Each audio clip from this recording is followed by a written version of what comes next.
अस्सलाम वालेकुम की हाल है तुहाडा सारे ठीक ठाक हो। मेरी दुआ तुसी हमेशा खुश रहो, हसदे मुस्कुराते रहो तो अल्लाह ताला तुहानू कामयाब करे। देसी क्वीन चैनल ते तुहाडा वेलकम किया जाता है। तो अज मैं तुहाडे लई लैके आई चनिया वाले दाल की रेसिपी, जिंदे मैं एक प्रैशर कुकर लिया तो उहदे थल्ले मीडियम फ्लेम पर मैं अग बाली है। तो इहदे मैं घी पाया, घी तुसी कम या ज़्यादा अपनी मर्जी के मुताबिक करिया जे।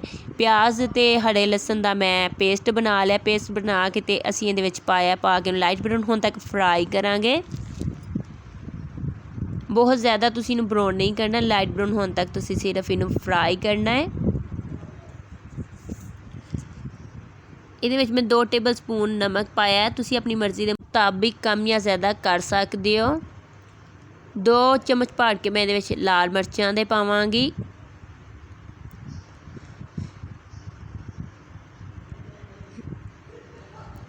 एक टेबल स्पून मैं ये हल्दी पाई है, तुसी कम या ज़्यादा अपनी मर्जी के मुताबिक कर सकते हो। हाफ टेबल स्पून मैं दादर मिर्च पावांगी। 1 किलो मैं दाल बना रही हूँ चनिया की, जिंदे मैं इन्ने मसाले पाए ने। तुसी जिन्नी दाल बना रहे हो उन्हें मुताबिक इहदे मिर्चां पाया जे। 30 सैकेंड लिए तुसी मसाले नूं चंगी तरह मिर्चां भुनना है। तो भुनन तो बाद असीं इहदे पावांगे हरियां मिर्चां, अदरक ते टमाटर का पेस्ट बना के रखे असीं ओह विच पावांगे। तो पा के असीं इहनूं चंगी तरह भुनांगे। 2 तो 3 मिनट लिए असीं इहनूं भुनन तो बाद असीं इहदे नाल पानी का छट्टा लांदे जावांगे तो मसाले की भुनाई करते जावांगे। मसाले की भुनाई तुसी बहुत ही खूबसूरत जी करके करनी है। मीडियम फ्लेम ते तुसी मसाला भुनना है, थोड़ा थोड़ा पानी का छट्टा लांदे जाना तो मसाला भुनदे जाना। जो साडा मसाला भुज जाएगा तो इहदा बहुत ही खूबसूरत जिहा कलर आ जाएगा, घी सैपरेट हो जाएगा तो मसाला बहुत ही खूबसूरत तैयार हो जाएगा, चंगी तरह गल जाएगा। तुसी चैक करदे जाना चम्मच दे नाल।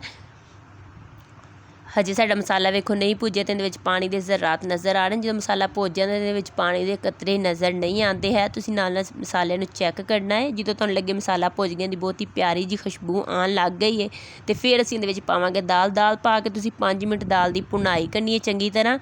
तो फिर तुसी दाल दे पानी पाना वे। दाल मैं 3 घंटे पहला भ्यों के रख दी सी, जी बहुत ही वधिया करके वेखो फुल चुकी है। पानी तुसी सारा नितार लेना चंगी तरह।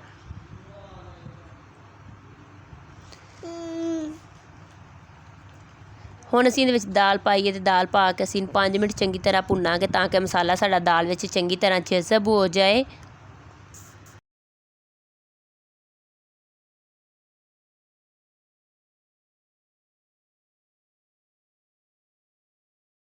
पाँच मिनट दाल नूं भुनन तो बाद वेखो साडा बहुत ही खूबसूरत जी जिहा कलर दाल दे उत्ते आ चुकिया, तो घी सैपरेट हो गया, मसाला साडा दाल दे विच जज़ब हो चुकिया है।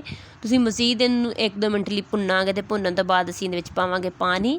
तुसी चैक कर लेना तकरीबन दाल दा उत्ते वाला हिस्सा जिहड़ा ओह गल जाएगा, तो फिर इहदे विच असीं पानी ऐड करांगे।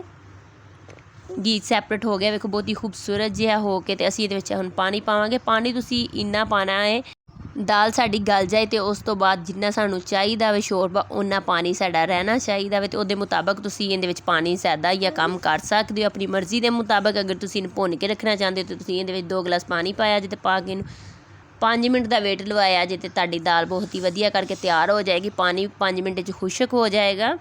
हाई फ्लेम ते तुसी इहनूं बनाया जे, तो पानी असीं पा लिया जिन्ना सानूं चाहिदा सी। हुण असीं प्रैशर का वेट लवावांगे। असीं इहनूं भुन के नहीं रखना, तो इसलिए असीं शोरबे वाली बनानी है। मैं इहनूं 8 मिनट वेट लवाया सी। 8 मिनट बाद वेखो साडी दाल बहुत ही वधिया करके बन चुकी सी। दाल बहुत ही वधिया गल चुकी सी। इस तो मैं थोड़ा जिहा आंच तेज़ करांगी ताकि साडा वधिया करके शोरा जिहड़ा तैयार हो जाए।